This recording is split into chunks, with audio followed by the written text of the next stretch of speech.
A young man named Jeff is shown at the start of the film, running in fear through a dense forest. Exhausted from his attempt to escape, he unfortunately trips and falls, suffering a serious injury. Unable to run, he tries to crawl to safety. However, three masked strangers, Scarecrow, Pinup Girl, and Dollface, surround him. Scarecrow immediately uses his axe to brutally murder Jeff. The film then states that approximately 1.4 million violent crimes occur each year in the United States, with a shocking statistic: a violent crime occurs every 26 seconds. The scene shifts to Maya and her boyfriend, Ryan, who are traveling to Portland to celebrate their 5th anniversary. They exit the highway to find a place to eat. While driving, they share a passionate kiss, which distracts them, causing their car to nearly collide with another vehicle. Frightened, Ryan, who suffers from asthma, experiences a slight shortness of breath. They continue their journey, becoming concerned when they realize there is no mobile signal in the area.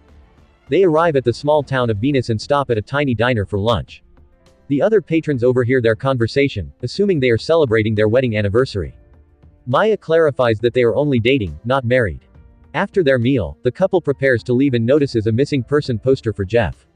The waitresses inform them that Jeff was last seen eating there before he disappeared without a trace. As the couple attempts to leave, their car won't start. While Ryan tries to start it, Rudy, a local mechanic, approaches them. He offers assistance, saying his garage is nearby. After inspecting the vehicle, Rudy tells them the alternator has been shot, and they'll need a new one from the dealer. He explains the store is likely closed, and the repair won't be possible until the following afternoon. The couple realizes they have no choice but to stay there for the night.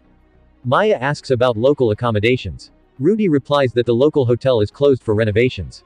A waitress then interjects, explaining that a nearby cabin is only used by the owner, Joe, during hunting season and is available for rent the rest of the time. Ryan grows suspicious, wondering if Rudy deliberately sabotaged their car for money. Maya dismisses his concerns, asking why he's panicking and assuring him they can stay there. He agrees to the repair. Shelley, the waitress, offers to take them to the cabin on her way home from work. At that moment, Maya and Ryan notice two strangely behaving children distributing pamphlets and asking, "Are you sinners?" Ryan asks if they are joking, but the children walk away in silence. The couple decides to go with Shelley to the rental house. A little later, they arrive at the house deep in the woods. Maya and Ryan take the key and open the door, curiously entering the old cabin. They immediately like the house and the surroundings, with Maya commenting that it's better than a hotel. That night, Ryan tries to put his beer in the fridge and realizes it's not working. They find a contact number for the owner, Joe, and Maya calls him, asking him to send someone to fix the fridge. The couple enjoys the silence of the woods, and after a while, they go inside. As they are having a romantic moment, they hear loud knocking at the door. A frightened Maya and Ryan open the door. To their surprise, a girl is standing in the darkness. She asks if Tamara is there. They tell her she must have the wrong house, but the girl stands there for a few moments before leaving. However, the girl stops a short distance away and begins watching them again, which disturbs Ryan. When they look again, the girl is gone. Ryan and Maya begin discussing their future and plans, and Maya tells him she wants to get married, which makes Ryan very happy. Overwhelmed with joy, Ryan suffers an asthma attack and frantically searches for his inhaler. Maya then informs him that she left it in the car by mistake. With no other choice, Ryan decides to go back to town on an old, parked bike to retrieve the inhaler from the car, promising to buy them food on his return. Left alone, Maya makes a video call to a friend but cuts it short when she hears a crying sound. She then hears loud footsteps outside. Thinking it's Ryan, she calls out, but there's no response. Then, the knocking starts again, terrifying her. Maya looks through the peephole and is shocked to see the same strange girl outside, asking for Tamara again. Maya insists no one named Tamara is there, but the girl repeats the question, relentlessly knocking. As Maya is speaking to her, a mysterious figure walks behind her. Maya then hears footsteps walking away and assumes the girl has left. She notices her phone is missing from the table but finds it on a nearby shelf, puzzled as to how it got there. Maya is startled by the sound of someone humming a lullaby outside the cabin, increasing her fear. She decides to call Ryan, but due to no range, it goes to voicemail, where she explains the situation. Maya decides to confront the person outside. She opens the door but sees no one around, so she goes back inside. She lights a cigarette to ease her stress. Meanwhile, Ryan arrives at the workshop and retrieves his inhaler from the car. Rudy immediately confronts him, angrily asking why he took it without telling him and saying he might have mistaken him for a thief and attacked him. Ryan apologizes, admitting he was wrong, and rushes out of the workshop. He stops at the diner and unexpectedly sees some of the people he had seen there earlier. Back at the cabin, Maya is playing the piano to calm her nerves. She suddenly hears a sound behind her. She turns around but sees no one and resumes playing. A mysterious man is seen briefly watching her from behind before disappearing. Later, Maya goes to shower. The man is again shown watching her before disappearing quickly.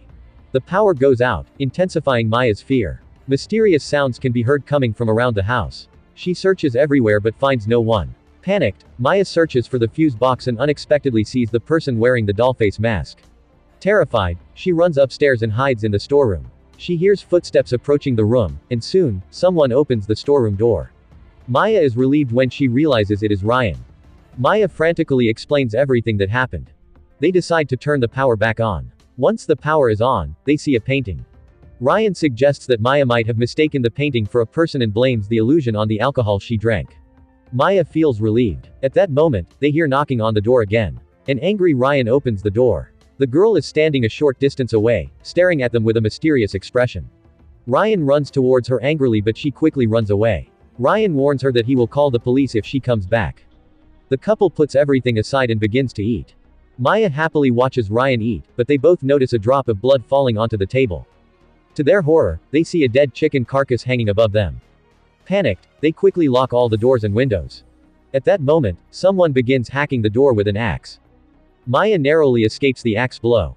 The terrified couple immediately runs upstairs and hides in a room, setting up a barricade with a table. Soon, the attacker breaks down the door. It is Scarecrow, who was shown at the beginning of the film. His friend, Dollface, is also upstairs. Pin-Up Girl is downstairs playing the piano. Pin-Up Girl and Dollface secure the house with their weapons. Scarecrow approaches the couple, breaking down the door to their hiding room, and stands there watching them before walking away. Hearing no more sounds, the couple cautiously goes downstairs. Ryan realizes his phone has been destroyed. Maya's phone is also missing. They decide to escape on the bike, but as they try, the bike explodes. With no other choice, they rush back into the cabin to find weapons. Since the owner is a hunter, Maya suggests there might be a gun somewhere. They need to devise a plan to get out safely since the attackers are outside. Maya notices a crawl space beneath the house that might allow them to escape. They crawl forward through it. The killers have entered the house. The couple moves carefully and silently in the dark. Accidentally, a nail pierces Maya's hand. Unable to bear the pain, Maya lets out a small sound. Ryan tells her to be quiet, but Pin-Up Girl hears her scream. She searches the area with a knife but luckily does not find them. Ryan pulls the nail out of his girlfriend's hand. After much effort, they emerge from under the cabin and run towards a nearby shed. During the run, Ryan falls and accidentally loses his inhaler. They reach the shed, which is pitch black inside. Maya pulls out her lighter and ignites it. Unbeknownst to them, Pin-Up Girl is nearby. The couple begins searching for weapons. Ryan finds an axe and hands it to Maya, then goes upstairs to search for a gun. At that moment, Pin-Up Girl approaches Maya. Simultaneously, Scarecrow attacks Maya through a window. Fortunately, Ryan finds the gun and fires a shot, forcing the attackers to run away. The couple escapes the shed and cautiously moves toward the cabin. They hear some sounds coming from in front of the cabin. Ryan takes the opportunity to fire at the source of the sound. The person is killed instantly. The couple rushes to check on the person and is shocked to see that the victim is unmasked. They realize it is Joe, the cabin owner who was supposed to fix the fridge. Devastated, they notice his car keys and car nearby. They decide to escape in the car and quickly get inside. A phone is in the car, and Maya grabs it, trying to call the police. However, Pin-Up Girl smashes the car window with a brick. Terrified, they quickly attempt to drive away. Scarecrow arrives in his truck and repeatedly rams their vehicle, trapping it between the truck and a large tree. Maya tries to escape through the broken window glass. Ryan is unable to get out quickly because his leg is trapped. He urges Maya to run and save herself. The attacker jumps onto the front of the car and attempts to attack Ryan.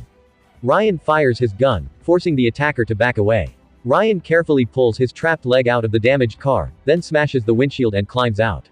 Despite his injuries, he holds the gun and begins to search for Maya. Meanwhile, Maya is running in fear through the woods, being pursued by Dollface.